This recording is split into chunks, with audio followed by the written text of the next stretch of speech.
Imagine walking in an ancient forest, leaves rustling under your feet, while the morning mist hangs heavy in the air. This is the setting of an old tale where three Slavic brothers embark on a mystical hunt. Each brother sets forth yearning for different things, yet all unknowingly guided by a deep connection to their roots. Ah, the myth of the three brothers. It's a rich story, isn't it? More than just adventure, it speaks of identity, of Slavic ancestry. Each brother, with their path, highlights the cultural roots deeply ingrained in Slavic peoples. And as they scattered, they carried with them traditions, songs, and stories that still influence the lands they founded. Indeed, this story not only provides a backdrop for their journey, but also for the great migration of the Slavic people. These migrations shaped much of Central and Eastern Europe. But this isn't just history or legend. It's a tale of unity and the power of origins.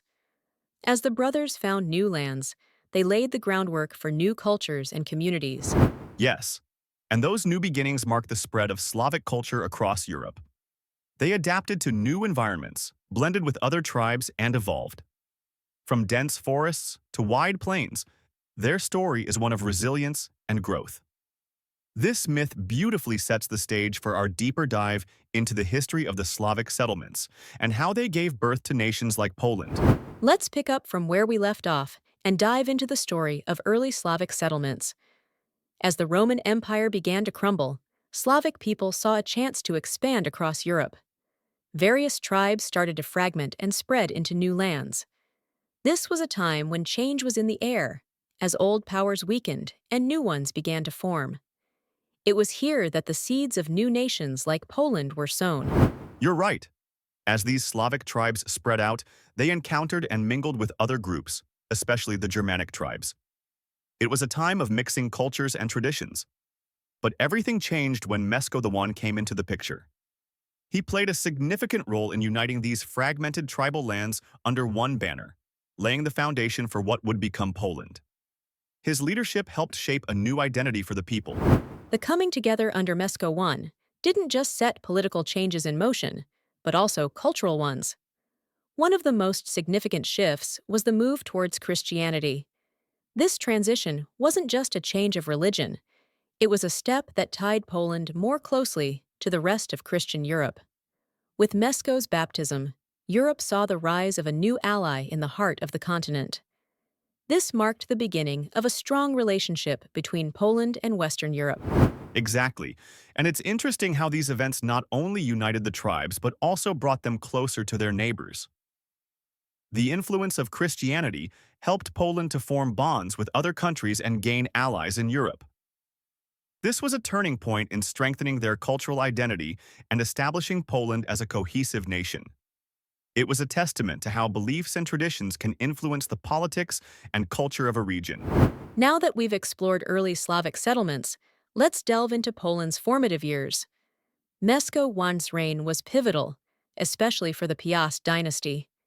His legacy wasn't just political, he set strong roots for future generations. Beyond uniting tribes, he welcomed Christianity, establishing Poland more firmly within Europe's Christian community.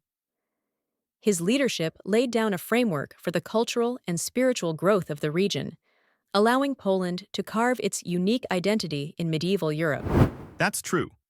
Meskowi's success formed a template for his successors like Bolesław I, who pursued territorial ambitions further.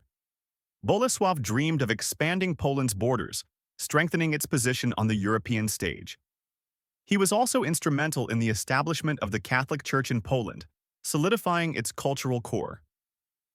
But as much as these ambitions brought greatness, they also invited inner turmoil. Political power struggles began emerging within the nascent state, challenging the peace and unity Mesko had worked so hard to create. Internal conflicts indeed tested Poland's newly formed unity. The ambitions of different nobles often clashed, leading to a series of feudal disputes. This era saw the rise of feudalism, changing how lands were governed and protected. Each lord concentrated on his own territory, which sometimes weakened the central authority.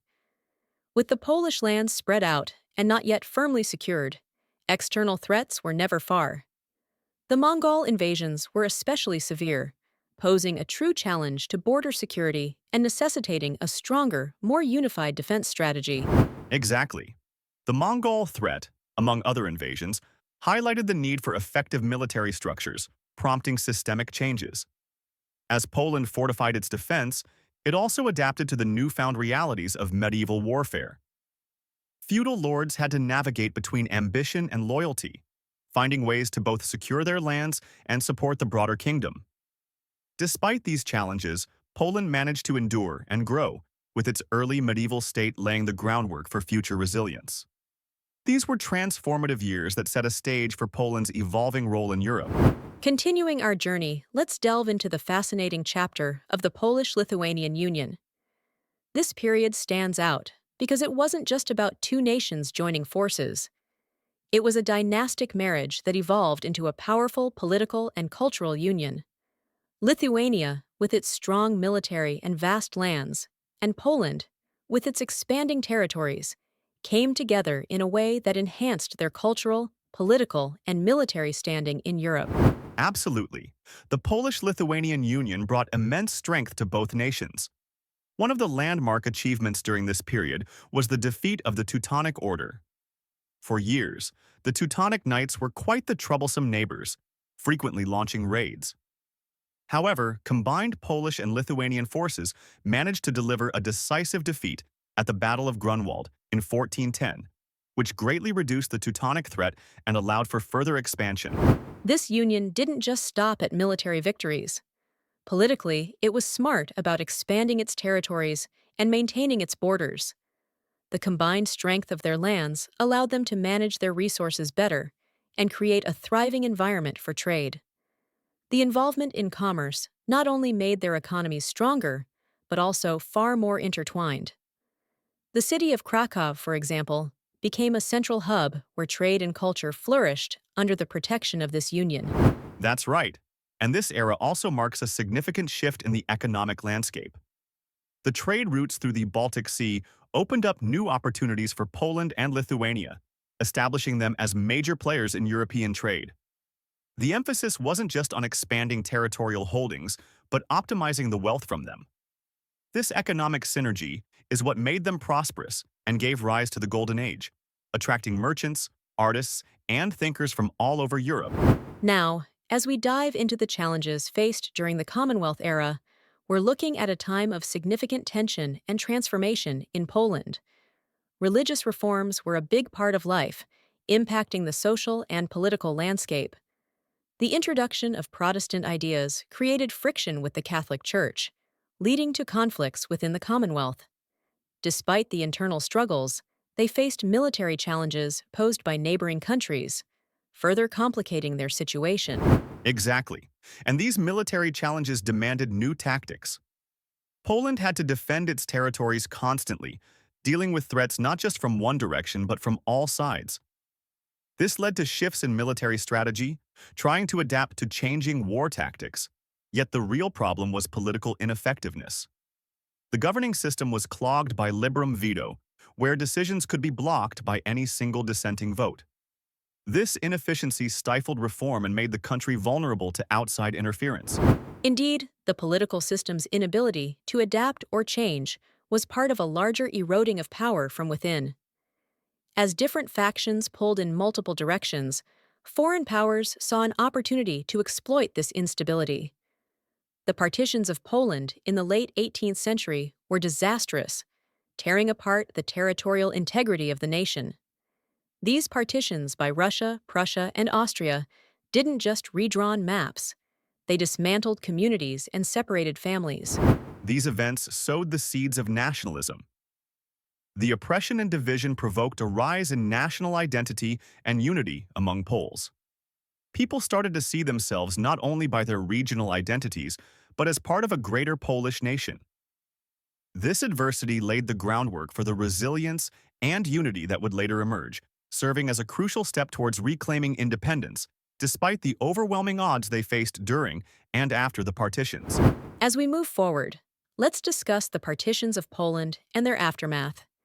Imagine the difficult situation Poland found itself in when its territory was divided among Russia, Prussia, and Austria.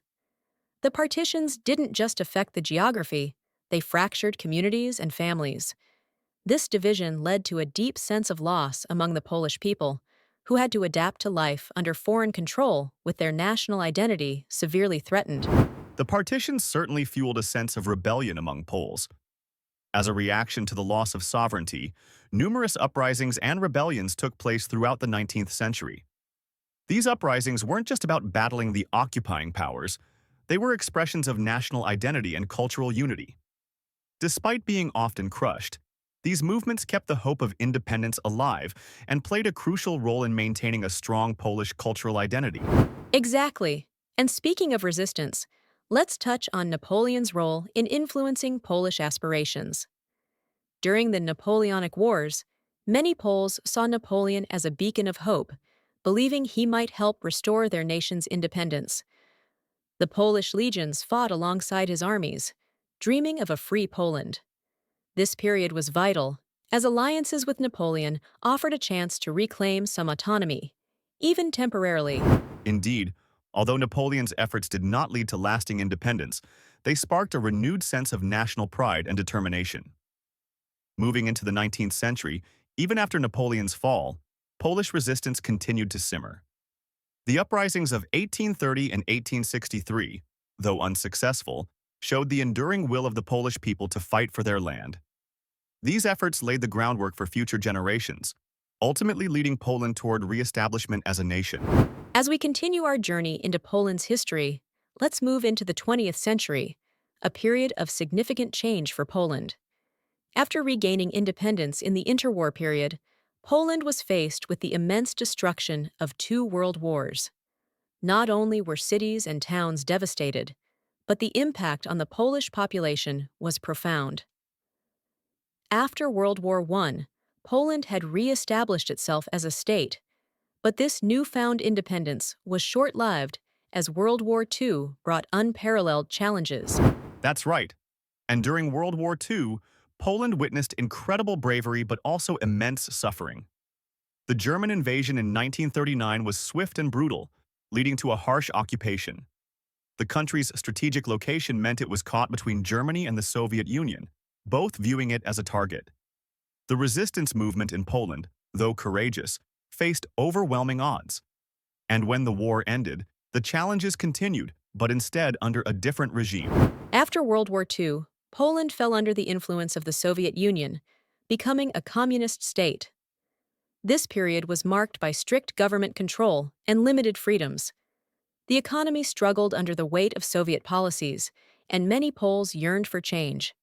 It was a difficult time as people had to adapt to life under a regime that suppressed political dissent and controlled almost all aspects of public life. Yes, but despite the restrictions, the desire for change and freedom never disappeared. The 1980s saw the rise of the Solidarity movement, led by Lech Wałęsa. This was a watershed moment, as it brought together workers and intellectuals in a push against the communist government. Solidarity became a symbol of resistance, and its influence extended well beyond Poland's borders.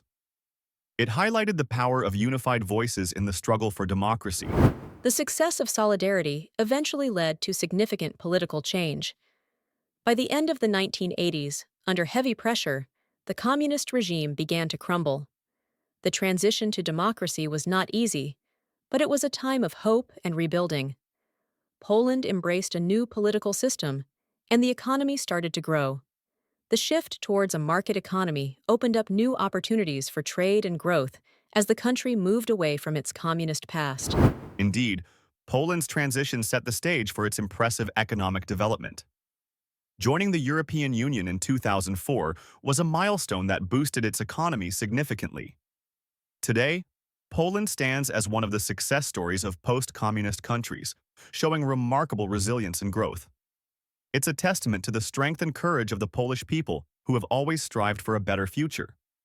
Their journey through the 20th century is truly inspiring. As we reach the end of our journey, let's take a moment to reflect on Poland's incredible history. From its earliest days to overcoming the challenges of war and division, Poland has shown a remarkable resilience and strength. It's a story of rebirth and cultural legacy, where the spirit of the past continues to guide the steps towards a bright future. This journey shows the power of unity and perseverance. In today's world, Poland stands as a testament to what can be achieved with determination and hope. Its modern achievements are nothing short of remarkable. If you've enjoyed exploring these stories with us, consider subscribing for more episodes. Like and comment to become a part of our community. Together, we will continue to discover endless stories of resilience from around the world.